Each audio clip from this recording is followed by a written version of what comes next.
Bank Nifty का ये 5 minute का चार्ट है आपके सामने। और जैसे देखिए आज bank Nifty gap up open होता है, उसके बाद यहाँ पर कंटिन्यूसली नीचे की साइड पे बहुत ज़्यादा गिरावट यहाँ पर हमें देखने को मिलती है। और यहाँ पे फिर एक बार हमारा जो सपोर्ट लेवल निकाला है उस सपोर्ट लेवल पे आने के बाद ही मार्केट रुकता है और वहाँ पे कंसोलिडेट करता रहता है। दोस्तों इसीलिए मैं आपसे कहता हूँ कि सपोर्ट और रेजिस्टेंस आपको अगर परफेक्टली निकालना आ गया ना तो आपको 50% काम आ गया दोस्तों, ठीक है। बस उसमें गलती नहीं होनी चाहिए। अगर गलती कर देते हो तो फिर दिक्कत हो सकती है। अभी यहाँ पे 15 मिनट में जाकर देखेंगे, देखिए। और साथ ही साथ अगर आप ध्यान से देखो तो ये जो हम सेलिंग और बाइंग लेवल्स भी निकाल रहे हैं यहाँ पर, ठीक है, तो वो भी कितनी सटीक आ रही है।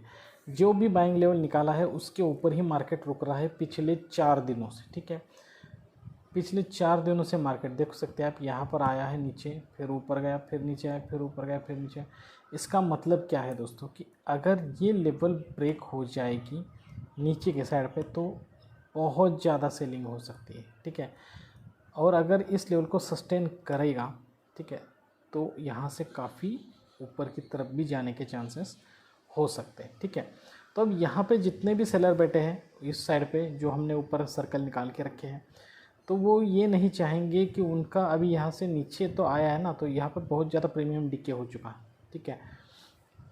कई दिनों से यहाँ पे सस्टेन कर रहा है, तो यहाँ पे जो उन्होंने यहाँ पे कॉल राइटिंग किया हुआ है, ठीक है, तो उसके जो प्रीमियम है वो काफ़ी घट चुके होंगे। तो अब वो क्यों चाहेंगे कि अगर समझो यहाँ से ऊपर तक मार्केट चला जाएगा तो कॉल के रेट बढ़ेंगे, तो वो कल एक्सपायरी है तो वो नहीं चाहेंगे कि मार्केट में कॉल साइड के रेट बढ़े, ठीक है।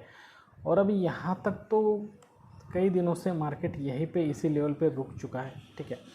तो इस लेवल पे रुक चुका है तो यहाँ पे नीचे की तरफ अगर ब्रेक कर देता है, ठीक है, तो पुट साइड पे बहुत ज़्यादा रैली हमें देखने को मिलेगी और पुट के रेट भी बहुत ज़्यादा बढ़ सकते हैं।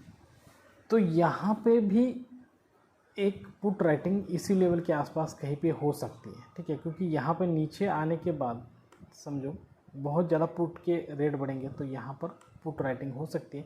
तो मार्केट कल इसी रेंज में रहने के चांसेस मुझे लग रहे हैं। तो अब हम कल के लिए क्या हो सकता है ये भी देखेंगे और साथ ही साथ हमारा एनालिसिस भी देखेंगे निफ्टी बैंक निफ्टी का इसी वीडियो में।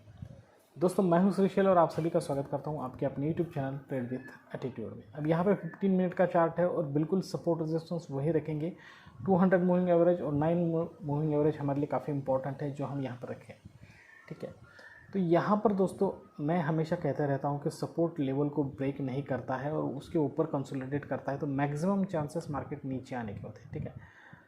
अगर मार्केट कल नीचे आता है फिर ऊपर जा रहा है और ऊपर नहीं जा पा रहा है और यहीं से नीचे घूम रहा है तो आप यहाँ पे स्टॉप लॉस लगाकर 1:1 1:2 रेशो ले सकते हैं।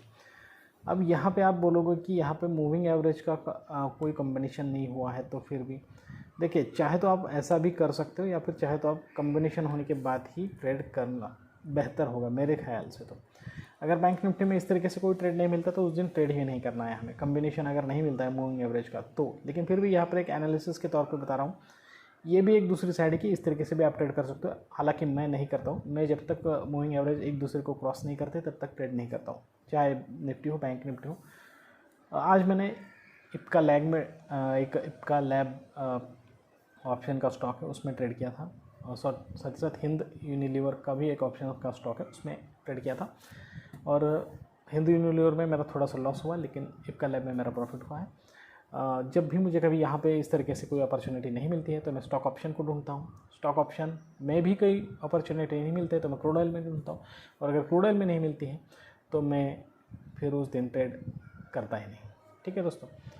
तो इस तरीके से लेकिन स्टॉक ऑप्शन में अपॉर्चुनिटी मिलती है दोस्तों, ठीक है। ऐसा नहीं है कि कई सारे स्टॉक्स होते हैं, निफ्टी 50 के 50 स्टॉक में से 1-2 स्टॉक आपको अच्छी तरीके से हर रोज़ इस तरीके का अपॉर्चुनिटी ज़रूर देंगे, ठीक है। तो यहाँ पर देखो सपोर्ट रेजिस्टेंस वही रहेगा जैसे मैंने बताया कि अगर इसको ब्रेक करता है ऊपर नहीं जा रहा है तो हमें यहाँ पे पुट साइड पे जाना चाहिए। लेकिन अगर ऐसा होता है कि मार्केट सडनली गैप अप हो जाता है और यहाँ पर मूविंग एवरेज जो है हमारा इस तरीके से ऊपर आ जाता है 9 मूविंग एवरेज, जो 200 मूविंग एवरेज को भी ब्रेक करता है, यहाँ पर अच्छी खासी बड़ी कैंडल बनाते हुए दिखाए, कैंडल का क्लोज इसके ऊपर होना चाहिए। होता है तो हम इस 200 मूविंग एवरेज के नीचे हमारा स्टॉप लॉस लगाएंगे और यहाँ पे 1:1 1:2 रेशियो लेकर निकल जाएंगे। हालांकि कल एक्सपायरी है तो बहुत ज़्यादा सावधानी से ट्रेड लेना। कल प्रीमियम डीके बहुत ज़्यादा होता है, और जिन लोगों को प्रीमियम डीके की दिक्कत है, डर लगता है, तो वो एक काम कर सकते हैं कि अगले हफ्ते के एक्सपायरी में आप ट्रेड कर सकते हैं। अगर आपको कोई कॉल लेना है तो आप अगले हफ्ते के एक्सपायरी का ले सकते हैं। अगर आपका एनालिसिस परफेक्ट है तो आपको वहाँ पर भी 20, 25, 50 पॉइंट मिल ही जाएंगे। तो बैंक निफ्टी के लिए बस इतना ही दोस्तों, ज़्यादा कुछ बताने के जैसा कुछ है नहीं है। क्रूड ऑयल में एक बार देख लेंगे क्या हो रहा है, अभी सिचुएशन क्या है। देख सकते हैं दोस्तों, यहाँ पर क्रूड ऑयल में बाइंग का सिचुएशन बन चुका है, तो अब हम यहाँ पे बाइंग करेंगे। देखिए आपके सामने चार्ट है और आपके सामने बाइंग करेंगे, यहाँ पे बाइंग करेंगे। देखिए यहाँ पे मैं बाय वाला ट्रेड ले लिया और स्टॉप लॉस जो है मेरा इस कैंडल के सबसे नीचे लगा दिया, और टारगेट बस ज़्यादा नहीं 1:1 रेशो।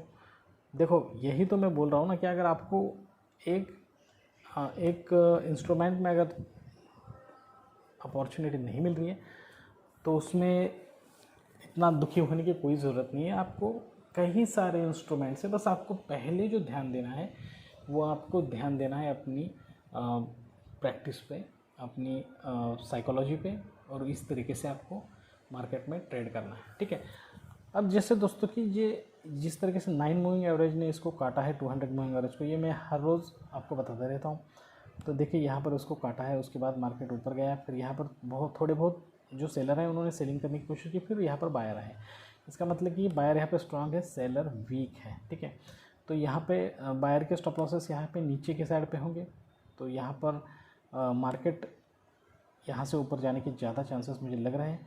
मार्केट ने यहाँ पर बायर के स्टॉप लॉस हंट नहीं किया तो यहाँ से ऊपर जाएगा। देखो जिस तरीके से मैंने अभी एंट्री की है, बिल्कुल उसी तरीके से मैं एंट्री स्टॉक ऑप्शन में और सभी जगह पे करता हूँ। आप देख लीजिए ये जो सिनारियो है ये बनना चाहिए। ठीक है। और अभी इतना एंट्री करने के बाद अगर हमारा स्टॉप लॉस भी हंट हो जाता है तो कोई दिक्कत नहीं है दोस्तों। स्टॉप लॉस हंट हो जाता है तो हो ध्यान दीजिए, लेकिन स्टॉप लॉस हंट होने के बाद उस पर निकल जाना है। यूँ ही वेट करते नहीं रहना है कि नहीं मार्केट का पोजीशन रिवर्स हो जाएगा, मेरा पोजीशन, बिल्कुल कभी इस तरीके से गलती नहीं करना है। ठीक है। तो अभी यहाँ पे ये इसको बनने देते हैं। अगर हमारा टारगेट टच होने के बाद इसके ऊपर एक सेपरेट वीडियो बनाऊंगा और उसको भी पब्लिश करूँगा। ठीक है। अब निफ्टी में चलते हैं दोस्तों। देखिए निफ्टी में बिल्कुल जो यहाँ पे परसों के दिन यहाँ पर जो ब्रेक कर दिया 9 मूविंग एवरेज ने, उसके बाद गैप अप हो गया, फिर निफ्टी ऊपर चला गया, फिर ऊपर चला गया, और जो हमारा सपोर्ट था उसके ऊपर ही रहा है। तो अभी हमारा जो सपोर्ट है उसको हम रेजिस्टेंस बना देंगे। हालांकि यहाँ पर अगर आप देख रहे हैं तो यहाँ पे सप्लाई लेवल देखो, कभी भी मार्केट में जब आप ट्रेडिंग कर रहे हो तो 5-6 ऐसे सवाल है जो आपको अपने आप से पूछने चाहिए। ठीक है। 5-6 ऐसे सवाल है। मार्केट की जो कैंडल्स है वो आपको कुछ ना कुछ रिप्रेजेंट कर रही है, उसके बारे में सोचो। मार्केट की कैंडल्स आपको क्या रिप्रेजेंट कर रही है? मार्केट की कैंडल्स आपको रिप्रेजेंट कर रही है कि पर्टिकुलर अमाउंट पे बायर और सेलर में एग्रीमेंट हो चुका है, और अब उस एग्रीमेंट के हिसाब से वो कैंडल्स ऊपर अगर ऊपर जा रही है तो यहाँ पर बायर रेडी है, जो भी कीमत पे सेलर सेल कर रहा है उस पर बाय करने के लिए, मतलब बायर ज़्यादा है। ठीक है। और सेलर भी रेडी है क्योंकि सेलर ने कहीं नीचे की साइड पे उसे बाय कर लिया है। ठीक है। जैसे कि समझो यहाँ पे कहीं पे बाय कर लिया है, उस वक्त वो बायर था जो सेलर था, और अब यहाँ पे आने के बाद वो सेल कर रहा है, उसका यहाँ पे प्रॉफिट हो रहा है। लेकिन यहाँ पर आने के बाद कुछ लोगों को ऐसा लग रहा है कि यहाँ पर रिट्रेस करने के बाद मार्केट ऊपर जाएगा, तो यहाँ पर कुछ लोग बाय भी कर रहे हैं, जिसका उनका अंदाज़ा यह है कि मार्केट ऊपर के साइड पे जाएगा। ठीक है।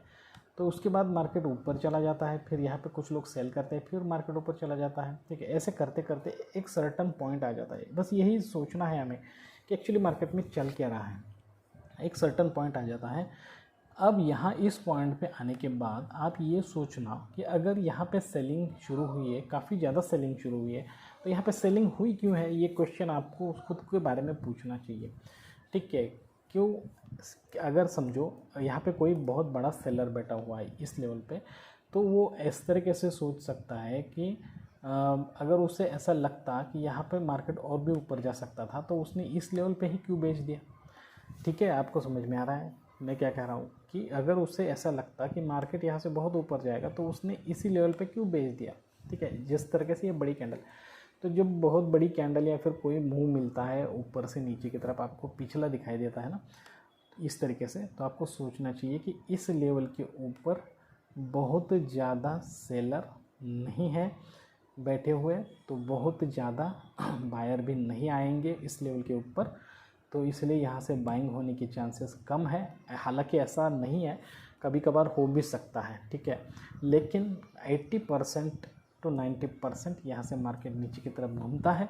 और यहाँ से अगर मार्केट नीचे आ जाता है कल के दिन और इस तरीके से अगर ऊपर जाने की कोशिश कर रहा है फिर भी नहीं बायर आ रहे हैं, सेलर ज़्यादा आ गए हैं, तो इसका मतलब है कि बायर और सेलर में एग्रीमेंट हो चुका है। अब सेलर की तादाद ज़्यादा है, बायर की तादाद कम है, तो इसलिए अब सेलर बेचेंगे और बायर सिर्फ ख़रीदेंगे, ठीक है। तो सेलर जब ज़्यादा होते हैं तब क्या होता है, मार्केट नीचे की तरफ आता है। बिल्कुल डिमांड और सप्लाई मैंने बहुत ही सिंपल तरीके से आपको यहाँ पे समझाने की कोशिश की। हालांकि अगर आपको ये समझ में नहीं आया है तो बात अलग है, आप हर रोज़ हमारा वीडियो देखते जाइए तो आपको समझ में आएगा। तो यहाँ पर वीडियो ज़्यादा लंबा नहीं करेंगे दोस्तों। यहाँ पर हम अब यहाँ पे सपोर्ट और रेजिस्टेंस निकालेंगे। 15 मिनट का ये चार्ट है जिसमें अगर हम यहाँ पे हॉरिजॉन्टल रेल लगा दें, देखिए तो बहुत बढ़िया। ये सपोर्ट रेजिस्टेंस में क्यों निकालता हूँ, बिल्कुल डिमांड और सप्लाई होता है ये। देखिए यहाँ का ये लेवल ले लेता हूँ मैं, काफ़ी इंपॉर्टेंट लेवल है।